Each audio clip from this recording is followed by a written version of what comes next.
E no quadro Bons Conselhos de hoje, vamos meditar a leitura da carta de São Paulo aos Colossenses, que nos inspira a buscar as coisas do alto, onde está Cristo. E no nosso Bons Conselhos de hoje, nós vamos falar sobre a Páscoa, dia em que Jesus Cristo ressuscitou dos mortos, dando destaque para a carta de São Paulo aos Colossenses, que diz: buscai as coisas do alto. Nós vamos conversar agora com o Padre Fábio Fernandes. Padre, seja bem-vindo ao programa Em Tuas Mãos. Muito obrigado, querida. Obrigado a você e a produção do programa Em Tuas Mãos e também do Sistema Meio Norte.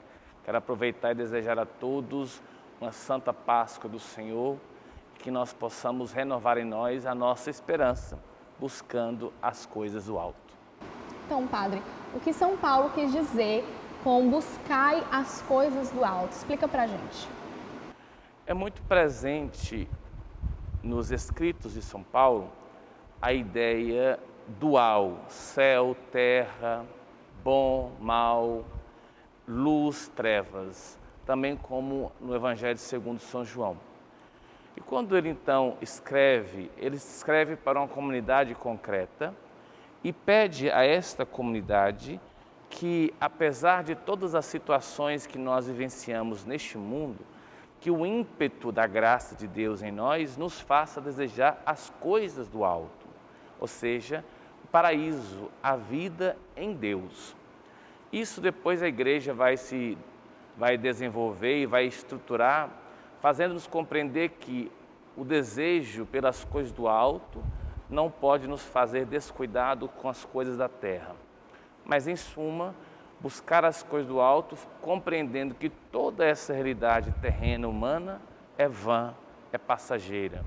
Então, por mais que nós vivenciemos e devemos vivenciar e vivenciar bem tudo aquilo que está ao nosso alcance, nós nunca podemos deixar de desejar no profundo do nosso ser das coisas do alto, das coisas em Deus. Então, como nós devemos buscar essas coisas do alto, né? Como devemos proceder para seguir nesse caminho? No próprio texto da carta de Paulo aos Colossenses, no capítulo 3, ele faz um elenco de posturas da vida cristã que não condizem com esse nome cristão, aquela que segue Jesus Cristo. Ele então fala sobre a ganância, ele fala sobre as paixões desordenadas, ele fala sobre a imoralidade. E aí vamos percebendo pouco a pouco que buscar as coisas do alto significa entrar num processo de castidade, que a grosso modo se compreende como não ter relações íntimas com outra pessoa. Só que castidade não é resumidamente isto. Castidade é um dom, uma virtude que Deus nos oferece e que com essa virtude, que implica exercício, boa vontade, implica esforço pessoal e confiança com a graça de Deus, essa virtude vai nos ajudar então em nosso processo de equilíbrio, vai nos ajudar em nosso processo de santidade, de maturidade. Quando Paulo pede que nós busquemos as coisas do alto, ele pede então que nós, no decorrer dos nossos dias nesta vida que é única, nós possamos ir progredindo, de tal forma que as pessoas entendam, aquele homem, aquela mulher, ele é uma pessoa crescida porque ele crê em Cristo e a sua fé em Cristo o ajuda em seu processo de conversão. Isso quer dizer que ele está num processo de castidade, num processo de equilíbrio. E essa realidade é uma constante. Isso vamos viver ao longo da nossa vida, em todas as etapas dessa mesma vida e com todas as pessoas na existência humana. Ou seja, quem é celibatário, quem é jovem solteiro, quem é casado, quem é consagrado, todos nós somos convidados a isto, a buscar as coisas do alto e nessa busca das coisas do alto, ser coerente aqui na terra, tendo uma vida em processo de equilíbrio, maturidade e santidade. E como nós devemos viver essa ressurreição de Cristo e também no nosso dia a dia, não só nesse período da Páscoa? Conta pra gente. Quando falamos de como viver, nós temos que entender que o ser humano ele tem 3 dimensões. A dimensão subjetiva, a dimensão objetiva e a dimensão transcendental. O que é a dimensão subjetiva? É aquilo que está no sujeito, aquilo que está em cada pessoa humana. Nossos sonhos, nossos projetos, nossas metas, nossas intenções, nossos propósitos. Isso é bonito e por isso deve ser estimulado, porque é muito triste uma pessoa que não sonha, uma pessoa que não deseja, uma pessoa que não quer alcançar. Isso é próprio da constituição humana e deve ser valorizado e, como tudo, deve ser vivido em equilíbrio, porque o nosso sonho, a nossa dimensão subjetiva vai se encontrar com a segunda dimensão, que é a dimensão objetiva. Se eu sonho, eu tenho que lembrar que outros também sonham. Se eu desejo, eu tenho que entender que outros também desejam. E aí, nessa via de equilíbrio, a minha dimensão subjetiva me fará entender que o outro também existe. Por isso é que eu tenho que ter o diálogo, é por isso que eu tenho que, às vezes, avançar, às vezes, ceder. Quando eu falo da dimensão objetiva, eu falo dos direitos e deveres, as leis de trânsito, que me fazem entender que quando é vermelho eu devo parar, quando é verde eu devo seguir, amarelo, atenção. Então, todas essas realidades objetivas fazem com que nós compreendamos que não existe somente uma pessoa, eu. É sempre o confronto com o outro. Isso é muito bonito. Apesar de alguns acharem, como um pensador francês, de que o outro é o meu inferno, é preciso entender que o outro é o meu céu, porque ninguém se salvará sozinho.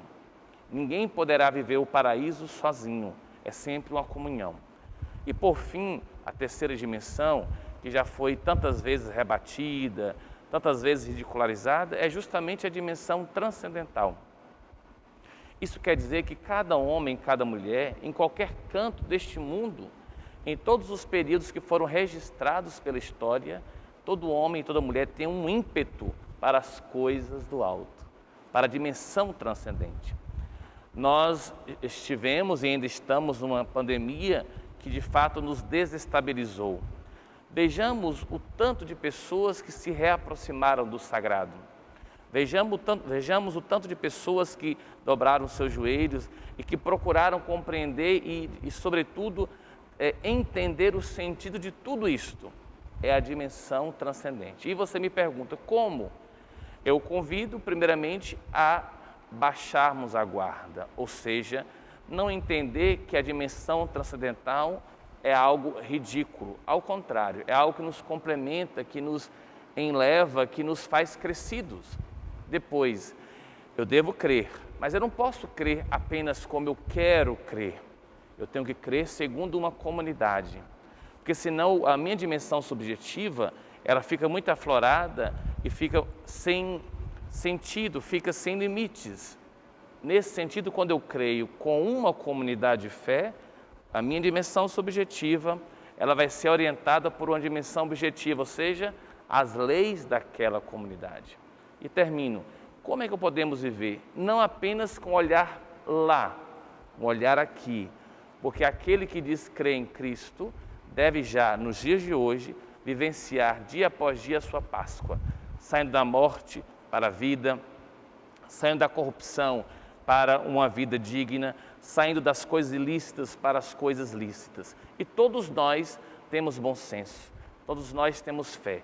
É preciso que exercitemos e coloquemos em prática os frutos desse Espírito de Deus que nos ajuda a buscar as coisas do alto.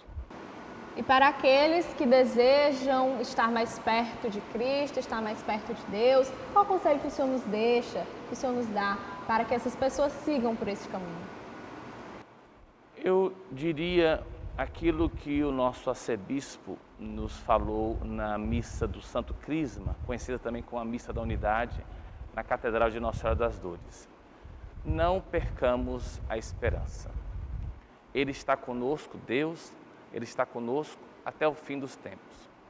A palavra é sempre a palavra de ânimo. Eu sei que está pesado, eu sei que a situação está difícil, eu sei que muitas pessoas foram tocadas diretamente com essa enfermidade e com outras tantas situações, com os desdobramentos dessa pandemia, desemprego, desencontro, tristeza, pânico, enfim, tantas outras coisas. Então, uma palavra de esperança, de ânimo. Deus é conosco, Ele está agindo a nosso favor. Eu, você, nós não estamos sozinhos. Deus está nos segurando na palma de sua mão. Mesmo quando a situação para nós é incompreensível, mesmo quando não temos palavras para codificar, explicitar o que estamos vivendo, Deus está sempre conosco. Ele gosta de cuidar de nós. Então, meu conselho é esse, é de que apesar de todo o peso e dificuldade, que nós confiemos no Senhor. Há uma devoção católica muito bonita da Divina Misericórdia, e nas aparições de Jesus a Santa Faustina, ele pede que nós sempre falemos: Jesus, eu confio em vós. É isso que nós devemos dizer: Jesus, eu confio em vós. E é confiando nele que estaremos vivendo bem as coisas da terra, mas sempre buscando as coisas do alto e dando o nosso testemunho de homens e de mulheres de fé. Então, o meu conselho, o meu desejo é que você, meu irmão, minha irmã, tenha esperança de que dias melhores chegarão, de que nós poderemos fazer uma real, santa e abençoada Páscoa em Cristo. Então, Padre, muito obrigada por sua participação aqui no programa Em Tuas Mãos. É sempre um prazer recebê-lo. Alegria minha, muito obrigado pelo convite, obrigado pela produção, por estarem aqui na paróquia onde eu sirvo, paróquia Nossa Senhora do Rosário, no bairro Cabral. Desejo a todos uma santa e abençoada Páscoa do Senhor. Lembremos-nos que aquele instante em que Cristo derramou sangue na cruz já aconteceu, mas na força da memória, na graça que Deus nos oferece, nós atualizamos aquilo que ficou lá atrás. Atualizamos fazendo com que a graça daquele instante chegue a nós nos dias atuais. Por isso que Páscoa, Semana Santa, não é teatro, não é um folclore, é vivência da fé, é memória dos acontecimentos ocorridos lá atrás, mas que até hoje, por força de Deus, impactam em nossa vida. Então, que a graça do Calvário, juntamente com a graça da ressurreição, chegue à sua vida, à nossa vida. E que nós possamos nos tornar homens e mulheres desejosos das coisas do alto, mas cuidando muito bem das coisas da terra, começando com o nosso testemunho de homens e mulheres convertidos. Grande abraço, Deus abençoe a todos.